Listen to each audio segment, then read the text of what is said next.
Good morning, everybody. Welcome to the First Unitarian Church of Cincinnati. I'm Dr. Regal. I'm the developmental minister here at First U. First Unitarian Church is a place where you are free to be you.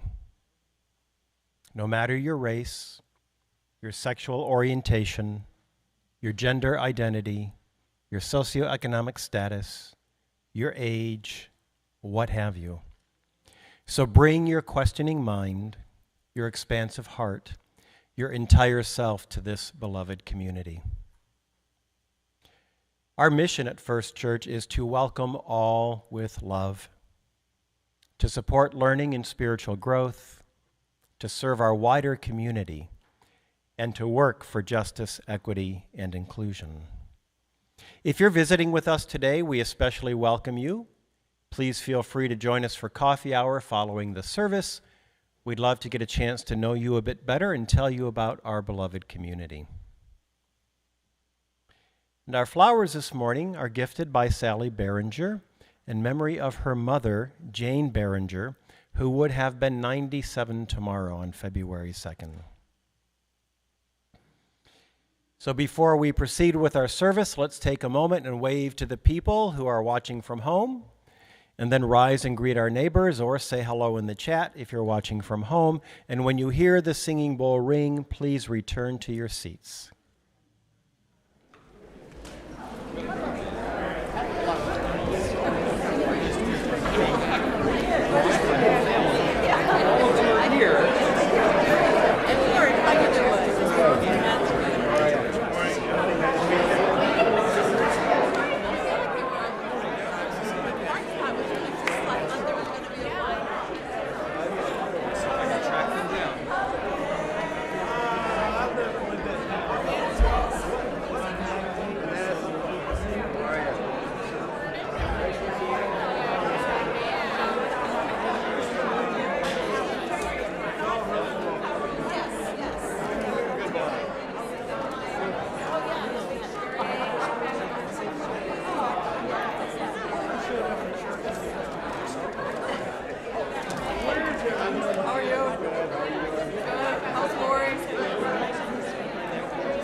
So I was reminded during the meet and greet that this is the first Sunday of the month. We have a potluck today following the service. And so if you are visiting with us today, please don't be shy. Feel free to join the potluck. We don't expect you to have brought anything if you're visiting with us for the first or second or maybe third or 10th or 100th time.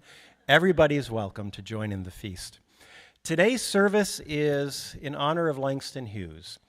I discovered Langston Hughes probably during divinity school or thereabouts in my mid-20s or so. And I was very taken by some of his poems in particular, and I got kind of hooked on Langston Hughes. And I thought I'd like to share some of the wisdom of Langston Hughes, especially since this is the first day of Black History Month. And so in honor of Black History Month, today Langston Hughes. And so we will do our chalice lighting with Eric's help to a poem by Langston Hughes. In time of silver rain, the earth puts forth new life again. Green grasses grow and flowers lift their heads. And over all the plain the wonders spread, the wonders of life, of life, of life. In time of silver rain, the butterflies lift silken wings to catch a rainbow cry, and trees put forth new leaves to sing in joy beneath the sky. As down the roadway, passing boys and girls go singing too, in time of silver rain, when spring and life are new. Thank you, Eric. Given our frigid temps the last couple of weeks, let's hope for the hastening of the silver rain of spring, shall we? In the meantime, Sharon Dittmar, are you going to do our Share the Plate moment this morning? Would you come forward and do that for us?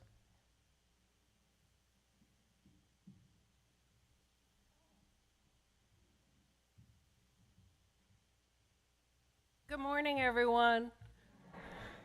My name is the Reverend Sharon Dittmar, and I'm the Minister Emerita here. It was my great privilege and honor to serve as your minister for 18 years, and thank you to Reverend Alex for reintegrating me into the congregation. Oh dear, I still have the dark glasses, don't I? Okay, it's really me. So in 2022, 40% of homeless humans were unsheltered in the United States of America. In Cincinnati, only 12% were unsheltered, and that is due to the terrific work of Strategies to End Homelessness, which has the tagline, "Homelessness is solvable." They were founded in 2007 with a variety of partners, the county, the city, housing and urban development, to create strategic planning for the homeless service system in Cincinnati. Prior to that time, you would call up and maybe you could or couldn't find a bed depending on who answered the phone or what that person knew. And it didn't matter how desperate you were, how many members were in your family, it was just random if you could find something. After the creation of Strategies to End Homelessness, there was a systemic system to house the most desperate for shelter, particularly if they had children. We know, particularly in times of winter, that people can suffer from frostbite, hypothermia, and not to mention the educational, financial, employment disruptions to their lives, as well as trauma with each unhousing scenario that develops. Just this last year, they served 11,000 people. They have a street outreach app, which I use when I meet people who are unhoused on my walks. I walk around a lot, and folks I see all the time who are sleeping in the sun or shivering at a bus stop over and over, I go up to them and say, "Hey, do you have housing?" And if they tell me no, I say, "Would you like housing?" And if they say yes, I have an app on my phone where I can report them, and street outreach workers will come to them. This is through Strategies to End Homelessness. If anyone wants to know how to get this app, meet me after services. They also have a centralized intake system, emergency shelters, overflow shelters, transitional and permanent housing systems. They are considered a national leader in their strategic model to prevent homelessness and help people once they enter the system and have become homeless. We know in this city there's a shortage of affordable housing. We know the costs of energy and food have increased, and so I am sorry to say the greatest number of people who are increasing in homelessness are families with children. This is not only in Kentucky, this is in Cincinnati as well. I recently read it's particularly hard in Boone County, Kentucky, a rural county, and in Kentucky, not all counties need to have shelters, so of course these people go where they can to find housing. I want you to know that nationally children have increased 33% in their ranks of the homeless. Here's a short list of all the agencies that Strategy to End Homelessness partners with: Bethany House, Caracol, the Public Library of Cincinnati, the Metropolitan Housing Authority, City Gospel Mission, Emergency Shelter of Northern Kentucky, Free Store Food Bank, Greater Cincinnati Behavioral Health, Legal Aid Society, Light Health Youth and Family, Ohio Valley Goodwill, Society of St. Vincent de Paul, Talbert House, Tender Mercies, the VA, and Women Helping Women. That's not even the entire list. But if you know those names, you know it includes women experiencing homeless, people who have recently been incarcerated, people with AIDS, with mental health issues, struggling with poverty. All of these people are assisted. And what we also know is that preventing homelessness costs far less money than helping people once they've become homeless. And so in 2017, Strategies to End Homelessness started using data analytics to help them predict who could become homeless and to prevent that. So this month, I am delighted to say that First Unitarian Church, all the Share of the Plate dollars will go to Strategies to End Homelessness. When I was informed that they would be the recipient of our funds, I called their executive director, Kevin Finn, who I know. They were thrilled. They were overwhelmed and shocked that this congregation was going to be giving donations to help them. And so I hope you give as generously as you are able, knowing that our siblings without housing are our siblings in need. Thank you so much for your consideration.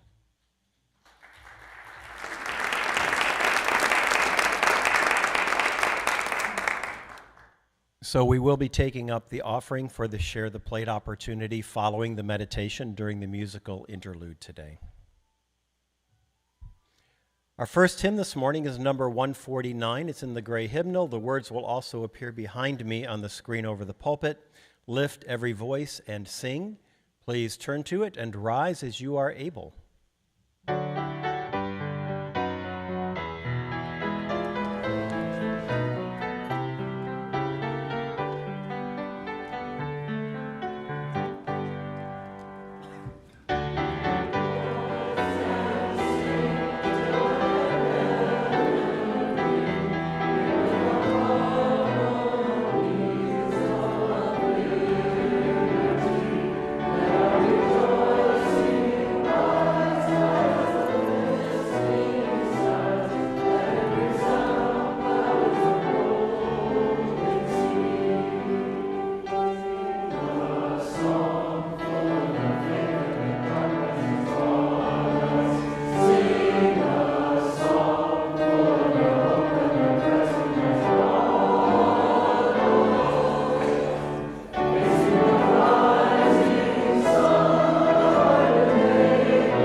Langston Hughes was best known as a poet, and as I said during my welcome, he sort of caught my attention, I don't know, my mid-20s during my time in divinity school. And a number of his poems I found were very profound. And he's just stayed with me all these years. There are a couple of his poems that I find particularly powerful, and I'll get to those during the. This is a meditation for this morning. It's called Wealth.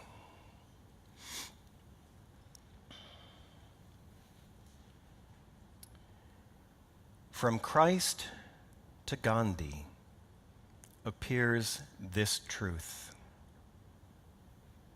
Saint Francis of Assisi proves it too. Goodness becomes grandeur, surpassing the might of kings.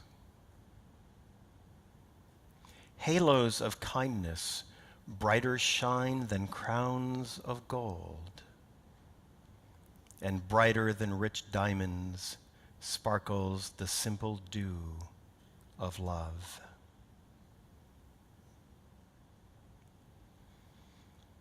From Christ to Gandhi appears this truth. Saint Francis of Assisi proves it too. Goodness becomes grandeur, surpassing the might of kings. Halos of kindness brighter shine than crowns of gold, and brighter than rich diamonds sparkles the simple dew of love.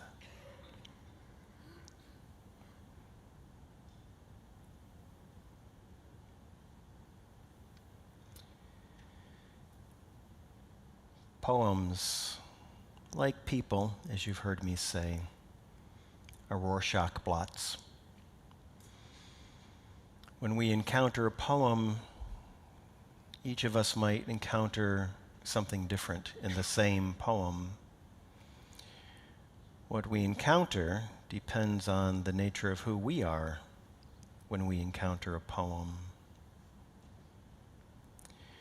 When I encounter this poem, it's the last stanza that really sticks out to me. Brighter than rich diamonds sparkles the simple dew of love.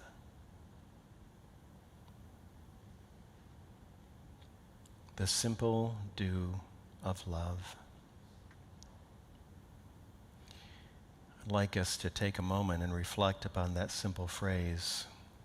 Very poignant, very powerful in its simplicity. The simple dew of love.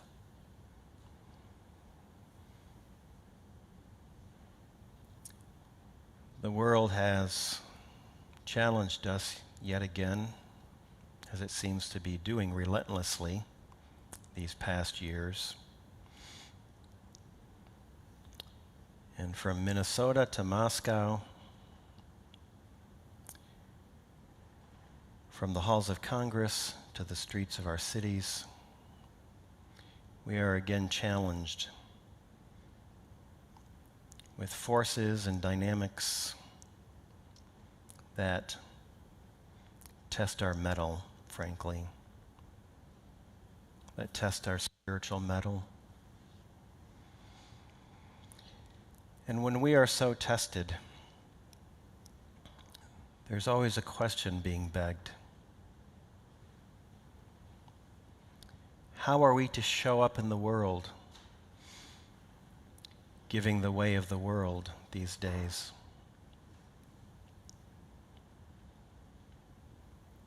What kind of presence shall each of us bring to the world that confronts us?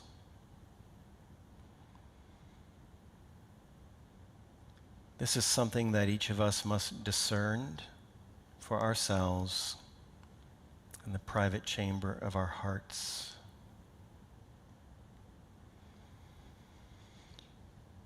And I always come back around to this theme of love. A couple of weeks ago, I preached a sermon, Don't Break Faith with the Awakened Heart. In other words, don't lose touch with the love that is the essence of who we are. And so the discernment is, how do we show up as a meaningful presence in the world without abandoning love?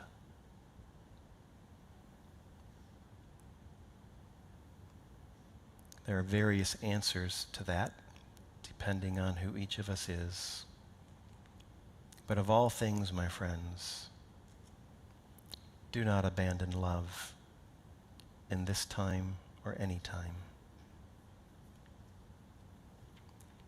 Brighter than rich diamonds sparkles the simple dew of love.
All right.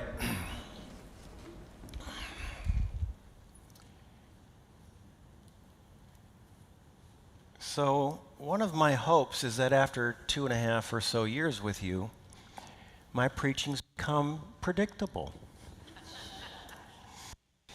And I hope from time to time you find yourself saying, oh, there he goes again. Especially around certain themes. And two of those themes I'd like to remind you of as a prelude to the poems you're going to hear very soon from Langston Hughes. And those themes are the theme of narrative, which if you go back 2.5 years, you heard me discuss in a couple of sermons, one called Once Upon a Time, where I talked about the fact that narrative, especially historical narrative, is often taken as a representation of objective truth, when in fact historical narrative has a lot of imaginative construction embedded in it. The imagination of the historian themselves as they choose which historical facts to string their narrative upon. And in the following sermon, I did one called Whom Should We Revere, where I talked about specifically how the experience of African Americans in America, the black narrative, is absent from what most people consider to be the American historical narrative. In that absence of the black narrative, and frankly the female narrative, and the Asian narrative, and the Hispanic narrative, and the LGBTQ narrative, and the trans narrative, and all the other narratives that people have lived out in this country over the course of centuries now, how these narratives being absent is a form of exclusion. And it's important to know these narratives if we're going to have a complete understanding of the American experience. So narrative is important. And I also talked about W.E.B. Du Bois' double consciousness, how he wrote in The Souls of Black Folk that black folk in America need to have two consciousnesses. One, what's it like to be American? Two, what's it like to be a black person knowing that you're not part of the power structure of white America? You have to be aware of both of these things at the same time. And so when we think about the black experience, and as you hear the next half dozen or so poems I'm going to read from Langston Hughes, please try to keep in mind that these are being written from the perspective of somebody who has a different narrative than the common narrative of what it means to live in America, and who always possesses a double consciousness. I want to do a little bio on Hughes, if we can. Hit the slides there, if you would, for me, please. Thank you to our wonderful AV people who did a really good job of solving some crises this morning. So go ahead and hit that first arrow, and I'm just going to read through these for the most part. With the Harlem Renaissance in the 1920s, black voices, writing with African American rhythms and cadences, broke out all over the country. And this remarkable outpouring included the voice of the poet Langston Hughes. Okay, next. Langston Hughes was born in Joplin, Missouri in 1902, and he died in 1967. He attended the Central High School in Cleveland, Ohio, so he has an Ohio connection. And he was the member of an abolitionist family. I think we skipped to the next slide already, but that's okay, we'll get it figured out. And his maternal grandmother, Mary Langston's husband, died at Harper's Ferry as a member of John Brown's band. Yeah, he has quite a history. All right, now I'm catching up with this slide, I think. The major early influences included Walt Whitman and Carl Sandburg. And Carl Sandburg was a Unitarian Universalist poet. And Hughes later called Sandburg his guiding star. And the poem that launched Langston Hughes' literary career was called The Negro Speaks of Rivers, which was published in the journal The Crisis, which was founded and edited by W.E.B. Du Bois. And I believe this is the first poem I encountered by Langston Hughes. And just very briefly, he wrote the poem, he said, because one day while sailing down the Mississippi, he was thinking of what the Mississippi meant to black people, especially during the slave trade days. And so he pondered upon rivers, and he wrote a poem called The Negro Speaks of Rivers. And that's the background of the poem I hope we're going to be able to hear being recited now.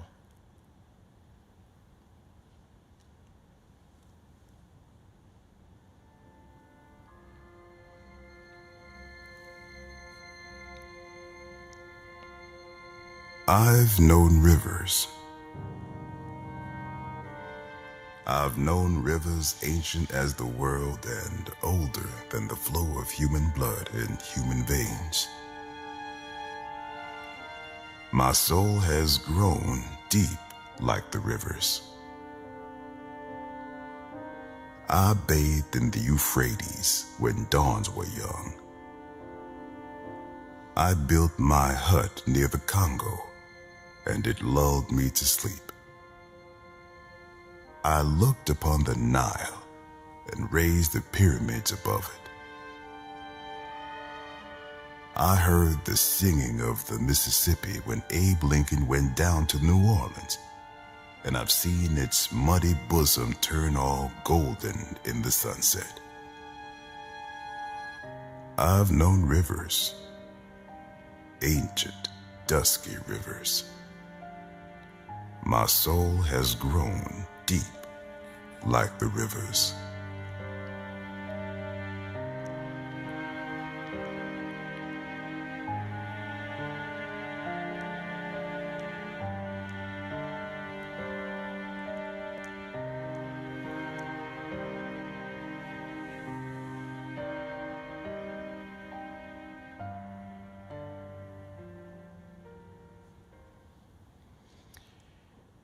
So Langston Hughes spent 1 year in the Soviet Union, 1933, which turned his politics strongly to the left and motivated his radical verse. He's got some pretty radical verse.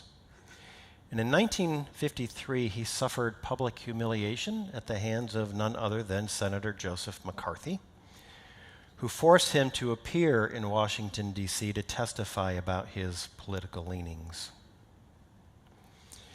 So that's a bit of way of biography of Langston Hughes. And I can't read like the gentleman who read that poem. I wish I could. But I'm going to do my best to read some Langston Hughes poems, and I'm not going to interpret them. Hopefully the prelude I gave to the sermon in the bio is enough for you to have a context for all of these poems.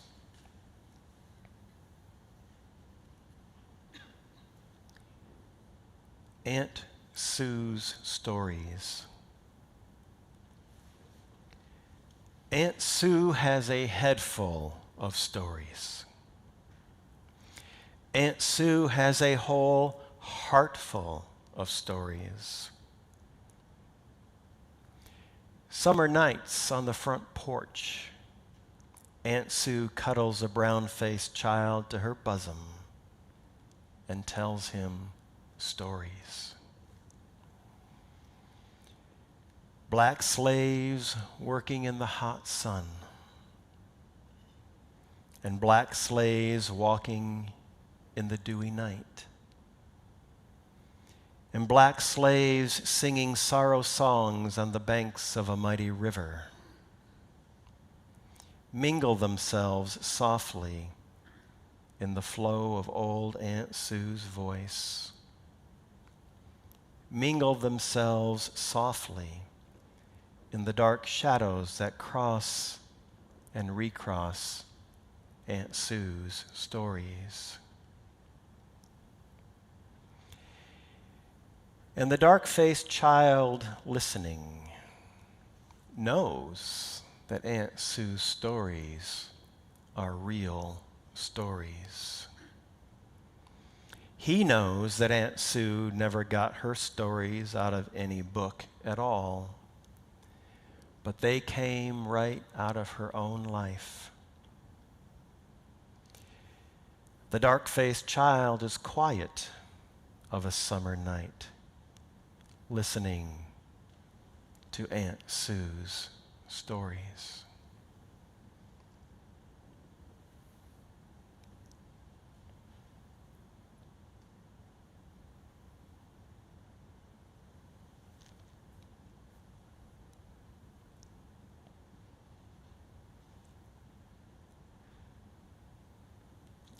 As I grew older,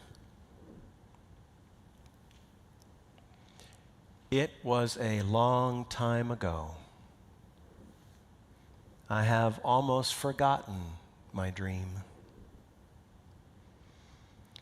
But it was there then, in front of me, bright like a sun,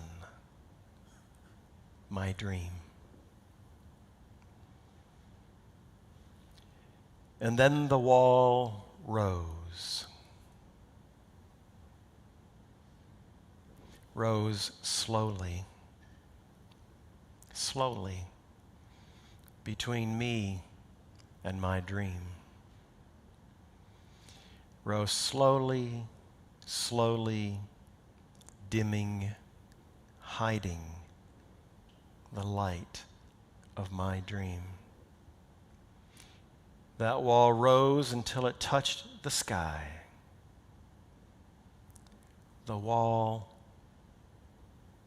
shadow. I am black. I lie down in the shadow. No longer the light of my dream before me.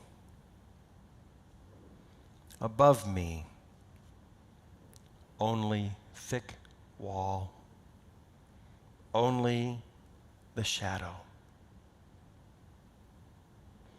And my hands, my dark hands, break through the wall, find my dream. Help me to shatter this darkness, to smash this night, to break this shadow into 1,000 lights of sun, into 1,000 whirling dreams of sun.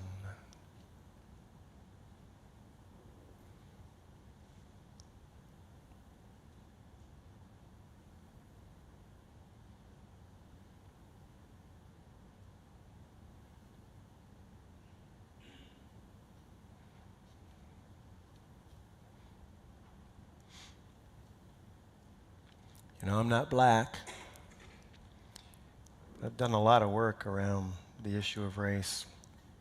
Hopefully that's been evident.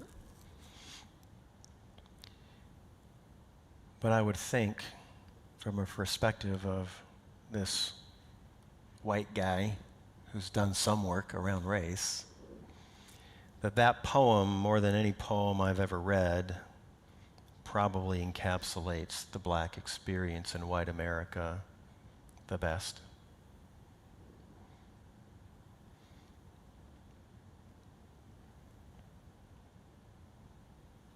This one is called Cross.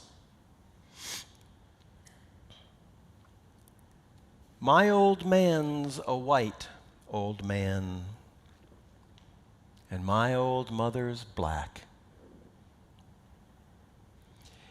If ever I cursed my white old man, I take my curses back.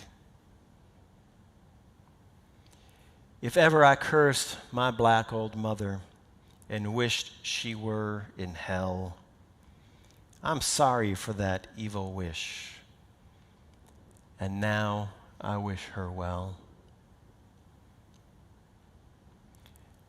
My old man died in a big, fine house. My ma died in a shack. I wonder where I'm going to die, being neither white nor black.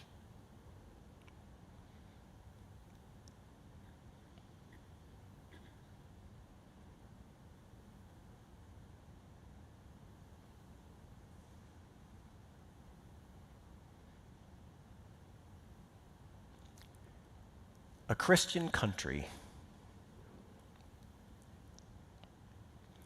God slumbers in a back alley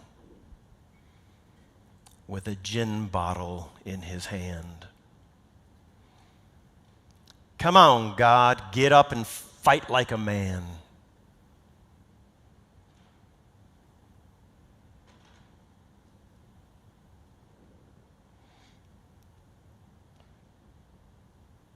God slumbers in a back alley with a gin bottle in his hand.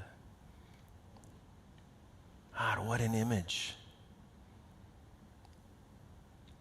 for an alienated black person to invoke of God. Come on, God, get up and fight like a man.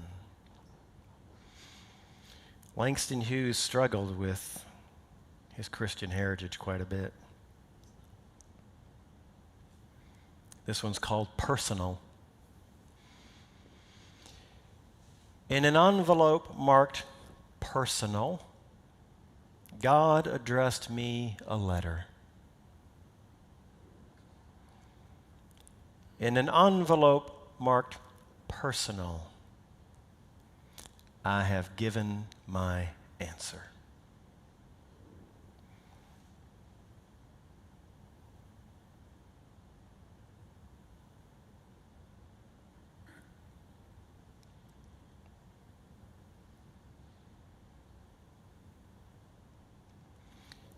Small footnote.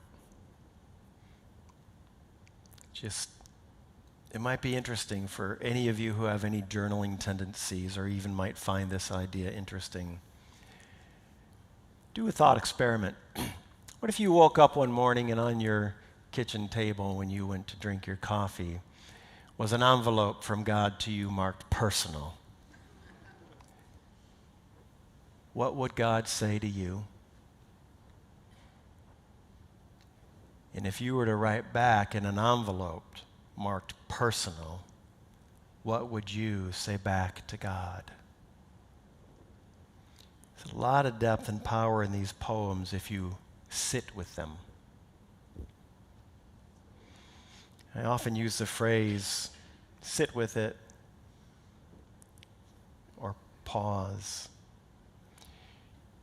And just hold something in your mind and heart for a while, and you'll find out there are many more layers to things than you typically recognize when we just grasp them with the mind and quickly move on to the next thought.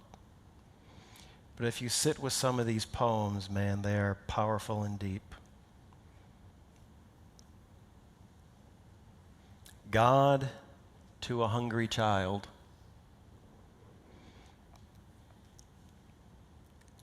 Hungry child, I did not make this world for you. You didn't buy any stock in my railroad. You did not invest in my corporation. Where are your shares in Standard Oil? I made the world for the rich and the will be rich and the have always been rich.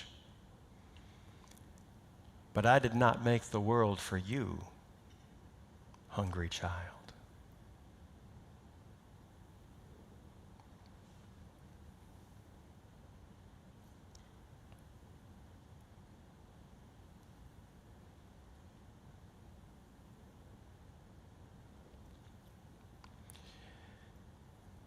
Goodbye, Christ.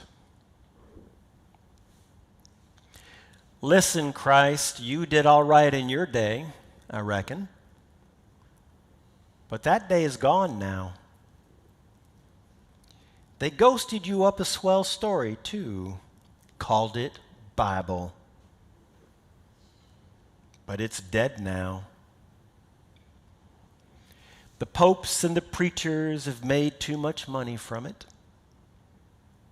They've sold you to too many. Kings, generals, robbers, and killers, even to the Tsar and the Cossacks, even to Rockefeller's church, even to the Saturday Evening Post. You ain't no good no more. They pawned you till you've been done, worn out.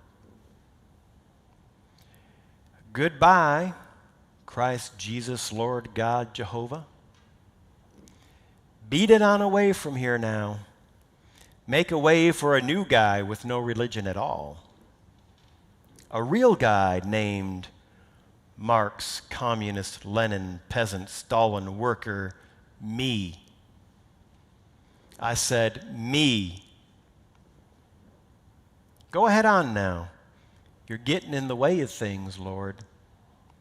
And please take St. Gandhi with you when you go, and St. Pope Pius, and St. Amy McPherson, and Big Black St. Becton of the consecrated dime. Step on the gas, Christ.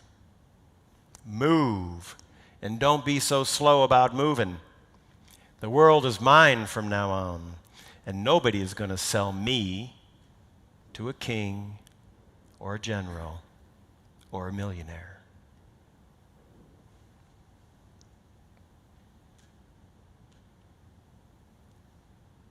And if that ain't a critique of what becomes of a religion over 2 millennia, nothing is. Though it reminds me, unsurprisingly, of a quote from Friedrich Nietzsche. A couple of them, actually. Nietzsche said, there was only one Christian and he died on the cross. You hear that in here? But Nietzsche also said, which I also think about when I read this poem, true Christianity is possible in any age.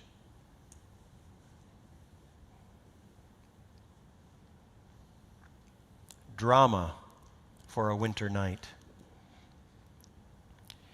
You can't sleep here, my good man. You can't sleep here. This is the house of God. The usher opens the church door and he goes out. You can't sleep in this car, old top. Not here. If Jones found you, he'd give you to the cops. Get the hell out now. This ain't home. You can't stay here. The chauffeur opens the door and he goes out. Lord, you can't let a man lie in the streets like this. Find an officer quick. Send for an ambulance. Maybe he's sick, but he can't die on this corner. Not here. He can't die here. Death opens a door. Oh God, let me get by St. Peter. Let me sit down on the steps of your throne. Let me rest somewhere. What did you say, God? What did you say? You can't sleep here? Bums can't stay. The man's raving. Get him to the hospital, quick. He's attracting a crowd. He can't die on this corner. No, no. Not here.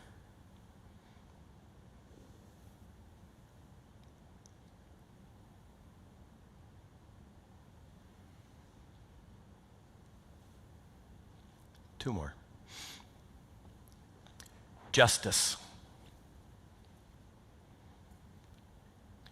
That justice is a blind goddess is a thing to which we black are wise.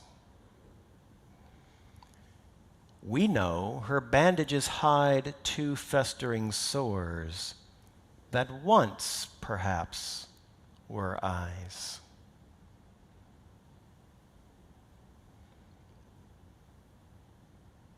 Man, go pick yourself up some Langston Hughes this afternoon.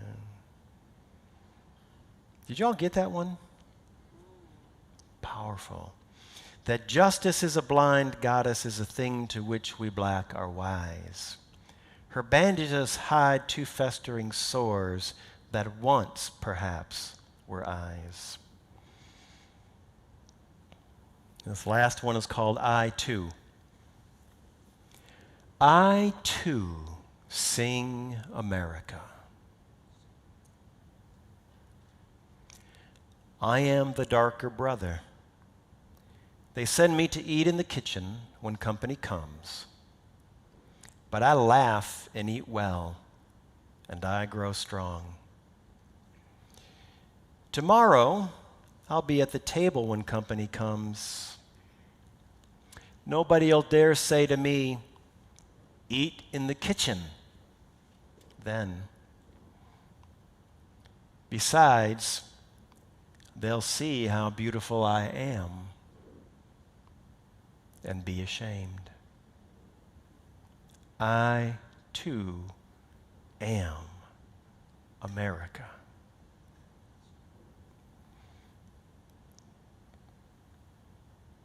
All right.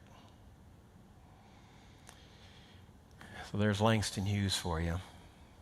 And if you want to do a deeper dive into another black voice, there's lots of him on YouTube and a good collection of his poetry available. Our last hymn this morning is 121, also in the gray hymnal, We'll Build a Land. Please turn to it and rise as you are able.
All right, one of them's working.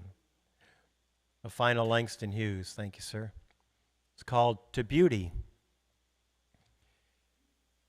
To worship at the altar of beauty, to feel her loveliness and pain, to thrill at the wonder of her gorgeous moon, or the sharp, swift, silver swords of falling rain. To walk in a golden garden when an autumn sun has almost set, when near night's purple splendor shimmers to a star-shine net. To worship at the altar of beauty is a pleasure divine, not given to the many, many, but to fools who drink beauty's wine. Not given to the many, many, but to the fools who seek no other goddess nor grapes plucked from another's vine. Blessed be. See you at the potluck.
Hey,